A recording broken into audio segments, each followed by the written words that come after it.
हे दोस्तों, कैसे हैं आप। उम्मीद करता हूं आप अच्छे होंगे। मैं हूं विनोद राज। स्वागत है टिकी हिंदी साहित्य चैनल में।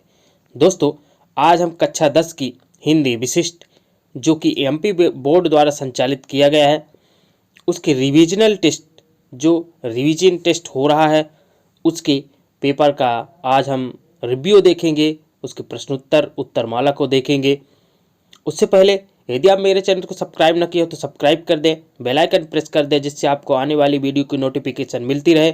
वीडियो को लाइक करिए, वीडियो को अपने कमेंट्स करिए और अपने दोस्तों तक शेयर जरूर करें। चलिए आज हम देखते हैं कक्षा 10 की हिंदी विशिष्ट का रिवीजन टेस्ट का उत्तरमाला। पूर्णांक 80 नंबर का है, ठीक है ना, जो कि सत्र 2020-21 के लिए यह टेस्ट हुआ है। सबसे देखते पहला प्रश्न, सही विकल्प चुनकर लिखिए। सूरसागर को सबसे चर्चित प्रसंग क्या है? तो सूरसागर का सबसे चर्चित प्रसंग है भ्रमर गीत। इसका उत्तर क्या हो जाएगा? भ्रमर गीत। ओके। दूसरा है, परंपरा बनाम आधुनिकता पाठ के लेखक हैं। तो परंपरा बनाम आधुनिकता पाठ के लेखक हैं डॉक्टर हजारी प्रसाद द्विवेदी। तीसरा प्रश्न है, नर्मदा का उद्गम स्थल कहाँ है? तो नर्मदा का उद्गम स्थल अमरकंटक है। देव की पुत्र में समास है, तो इसका हो जाएगा देव की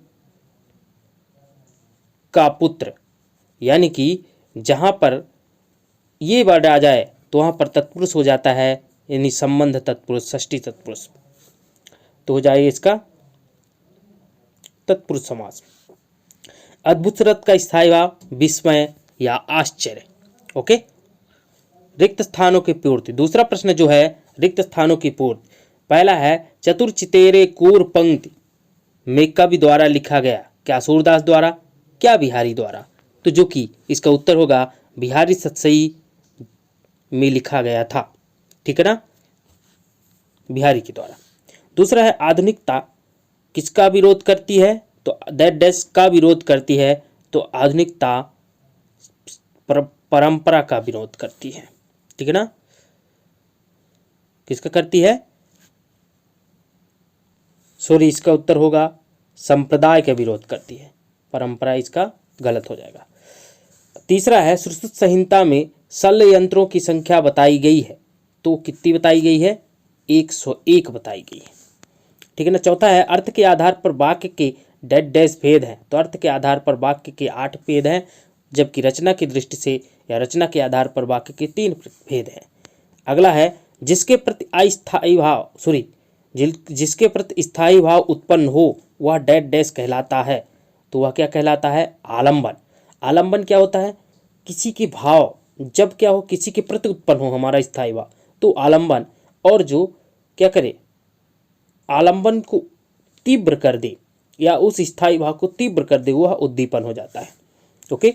तीसरा प्रश्न, निम्नलिखित प्रश्नों के उत्तर एक वाक्य में दीजिए। पहला है, साधु से क्या नहीं पूछनी चाहिए? तो साधु से जाति नहीं पूछनी चाहिए। मातृभूमि का मान किसने रखा? तो मातृभूमि का मान किसान ने रखा है। शल्य चिकित्सा के प्रवर्तक कौन है? तो शल्य चिकित्सा के प्रवर्तक आचार्य सुश्रुत है। उपासना करने वाले को क्या कहा जाता है? उपासक कहा जाता है। रस के कितने अंग होते हैं? तो रस के 4 अंग होते हैं। ओके। अगला प्रश्न है, सही जोड़ी बनाकर लिखिए। बादल को घिरते देखा है, ये हो जाएगा नागार्जुन। यहाँ पे पहला, गेहूं और गुलाम आपका हो जाएगा राम वृक्ष बेनीपुरी। दूसरा, लोक संस्कृत की स्मृति रेखा नर्मदा, ये यात्राएं वित्यांत है। सॉरी, करुण रस का स्थायी भाव शोक है।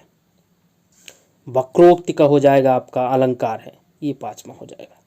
तो इस प्रकार ये, अब देखिए 5वां प्रश्न आपको बन जाना चाहिए, ये आपके प्रश्नोत्तर से है, पाठ से है, ये भी 6वां भी। अब यहाँ पर देखिए आपका जो 7वां है, जो कि व्याकरण से लिया गया है। रीतकाल के 2 प्रमुख कवियों के नाम और उनकी 2 रचनाओं के नाम लिखिए। तो रीतकाल के प्रमुख कवि में आप हो जाएंगे, जैसे बिहारी हो गए, तो बिहारी की रचनाएं हो जाएगी बिहारी सतसई। केशवदास हो गए, इनकी रामचंद्रिका, कवि प्रिया, रसिक प्रिया, इनकी रचनाएं हैं। मतिराम ले लीजिए, ललित ललाम, रसराज इनकी रचनाएं हैं। भूषण, छत्रसाल दशक, शिवराज भूषण इनकी रचनाएं हैं। ओके, अगला है भारतेंदु युगीन काव्य की प्रमुख विशेषताएं लिखिए। भारतेंदु युगीन काव्य जो कि आधुनिक काल का पहला ही भाग है, पहला ही खंड है, पहला ही युग है, जिसका समय है 1843 से 1900 तक का।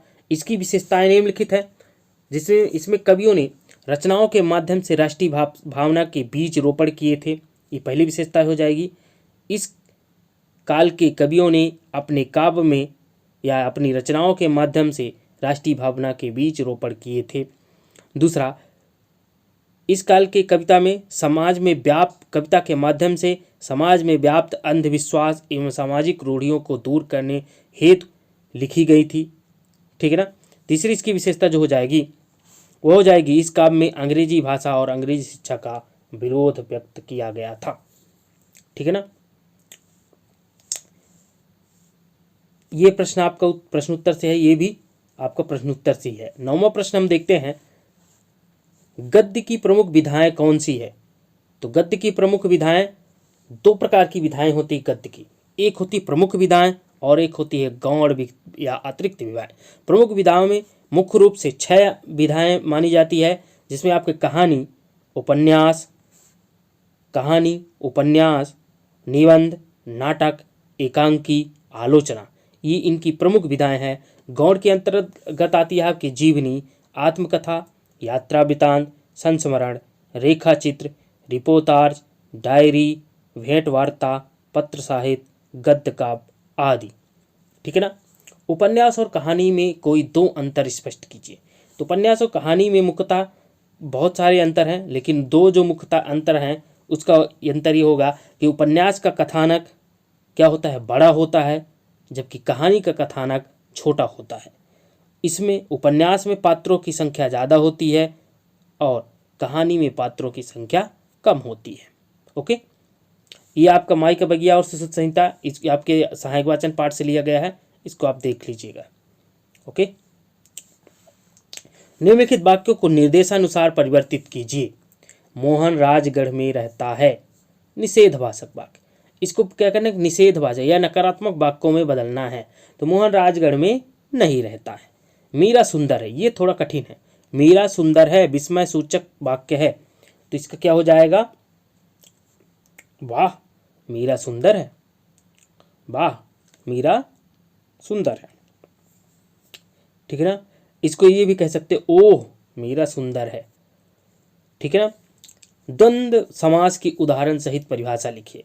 तो द्वंद्व समास क्या होता है, जिस समास का दोनों पद प्रधान हो और बीच में योजक चिन्ह हो और विग्रह करने पर और, एवं, तथा, अथवा या शब्द लगे, उसे द्वंद्व समास कहा जाता है या द्वंद्व समास कहलाता है। उदाहरण के तौर पर दिन रात, दिन और रात, भला बुरा, भला और बुरा, भला अथवा बुरा, ये इनके उदाहरण है। भाई बहन, भाई और बहन, ये इसके उदाहरण है। अगला प्रश्न है, वक्रोक्ति अलंकार के उदाहरण सहित परिभाषा दीजिए। तो वक्रोक्ति अलंकार, वक्र प्लस उक्त। वक्र मीन्स टेढ़ी या गलत, युक्त मतलब कथन, जहाँ किसी कथन का अर्थ जानबूझकर वक्ता के अभिप्राय से भिन्न लिया जाए, अर्थात कहने वाले का मतलब कुछ और हो और समझने वाला जानबूझकर उसका गलत अर्थ निकाल ले, वहाँ पर वक्रोक्ति अलंकार होता है। यदि अलंकार से संबंधित, रस से संबंधित वीडियो आप देखना है तो मेरे प्लेलिस्ट में जाकर के, मेरे चैनल के प्लेलिस्ट में जाकर के व्याकरण वाले भाग में आप देख सकते हैं। ठीक है ना। तो जहाँ किसी कथन का अर्थ जानबूझकर वक्ता के अभिप्राय से भिन्न जान लिया जाए, ठीक है ना, मान लिया जाए, वहाँ वक्रोक्ति अलंकार होता है। जैसे कौन द्वार पर, कौन द्वार पर, हरिमय राधे, क्या वानर का काम यहाँ। तो यहाँ पर देखिए अंदर से आवाज़ आती है, कौन द्वार पर है, तो भगवान हरि बोलते हैं, कृष्ण बोलते हैं हरि, मैं राधे, मतलब हरि हूँ मैं, राधे। तो फिर अंदर से राधा गलत समझ करके कहते हैं यहाँ वानर का कोई काम नहीं है। ओके, अगला प्रश्न है, रस की परिभाषा देते हुए उसकी परिभाषा एवं उसके प्रकार लिखिए। तो रस की जो परिभाषा होती है वह होती है किसी कविता, कहानी, नाटक, उपन्यास आदि को पढ़ने, सुनने एवं देखने से जो आनंद की अनुभूति होती है उसे रस कहा जाता है। ठीक है ना। थोड़ी स्टैंडर्ड लेवल पर लिखना है तो रस्यते इति रसः, अर्थात जिसे रसा जा सके, जिससे आस्वादित किया जाए, जिसे चखा जा सके, वह क्या कहलाता है? रस कहलाता है। इसके 10 प्रकार होते हैं, 10 की स्थायी भाव होती है, आप देख लीजिएगा। ठीक है ना। यह आपका सहायक वाचन से दोनों प्रश्न हैं। अगला 14वां प्रश्न है, निम्नलिखित शब्दों का समास विग्रह एवं समास का नाम लिखिए। पहला है भरसक, थोड़ी ये कठिन है। भरसक यानी शक्ति भर, भर मीन्स शक मीन्स शक्ति, भर मतलब भर, इसका अव्ययी भाव समास होगा। ठीक है ना। शक्ति भर इसका विग्रह होगा। बाल लीला, बालपन की लीला, ये तत्पुरुष प्रश्न समास है। चिंता मुक्त, चिंता से मुक्त अपादान तत्पुरुष है। ठीक है ना। और बाल की लीला संबंध तत्पुरुष है, ये इसका विग्रह हो जाएगा। निम्नलिखित शब्द समूहों के लिए एक शब्द लिखिए। तन के भाव, हालांकि यहाँ पर मिस्ट प्रिंट हो गया है, ये मन के भाव हैं। मन के भाव को मनोभाव, तन के भाव को तनोभाव। ठीक है ना। निरंतर चलने वाला गतिशील कहलाता है। ठीक है ना। महिमा से परिपूर्ण, महिमामय। ओके। अगला प्रश्न जो है ये 3 नंबर का है, रस के अंगों का वर्णन कीजिए। तो रस के अंग 4 होते हैं, आपका स्थायी भाव, विभाव, अनुभाव, संचारी भाव। ठीक है ना। इनकी आप परिभाषा देख लीजिएगा। अतिशयोक्ति अलंकार, अतिशयोक्ति, अति मतलब ज़्यादा, शयोक्ति मतलब बढ़ाकर कहना या कथन। ठीक है ना। ऐसी युक्ति, ऐसे कथन काव्य में जहाँ किसी बात को बहुत बढ़ा चढ़ाकर वर्णन किया जाए या कहा जाए, वहाँ पर कौन सा अलंकार होगा? अतिशयोक्ति अलंकार होता है। जैसे उदाहरण के तौर पर देखिए तो, पड़ी अचानक नदी अपार, घोड़ा कैसे उतरे पार, राणा ने सोचा इस पार, तब तक चेतक था उस पार। ठीक है ना। और बहुत सारे उदाहरण हैं, जैसे कि कहाँ बंदरिया ने बंदर से, चलो नहाए गंगा, बच्चों को छोड़ेंगे घर में, होने दो हुड़दंगा। इसकी क्या हो जाएगी? उदाहरण हो जाएगी। तो अतिशयोक्ति का मतलब किसी बात को बहुत चढ़ा बढ़ा कर वर्णन करना। ठीक है ना। 16वां में है कवि, महाकवि सूरदास और गोस्वामी तुलसीदास की काव्यगत विशेषताएं लिखना है, जिसमें 2 रचनाएं, भावपक्ष, कलापक्ष, साहित्य में स्थान।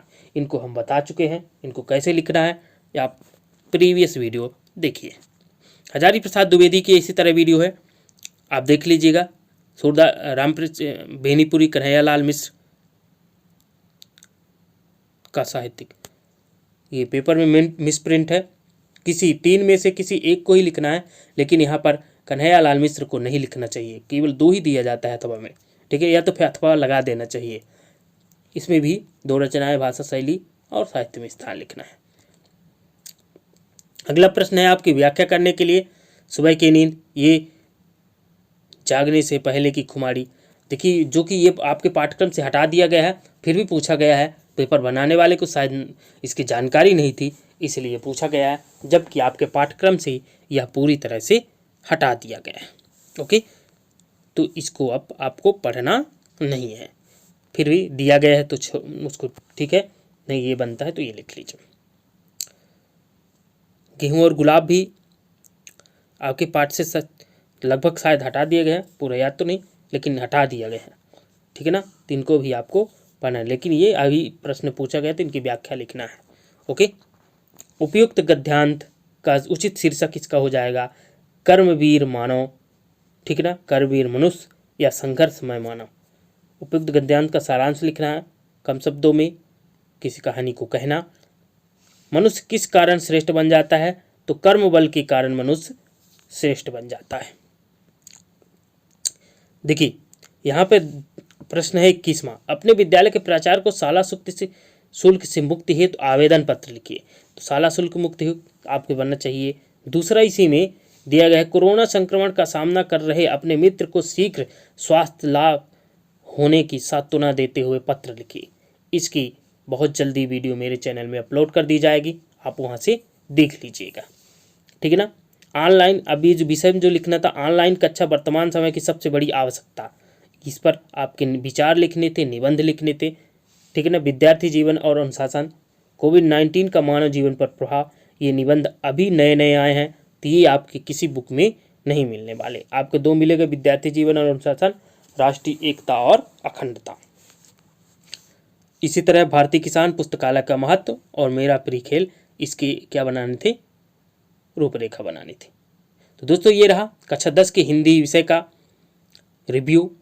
उम्मीद करता हूँ ये वीडियो आपको अच्छी लगी होगी। यदि वीडियो अच्छी लगी हो तो वीडियो को लाइक करिए, कमेंट्स करिए, वीडियो को अपने दोस्तों तक शेयर जरूर करें। मिलते हैं नेक्स्ट वीडियो में, तब तक अपना ख्याल रखिए, स्वस्थ रहिए, धन्यवाद।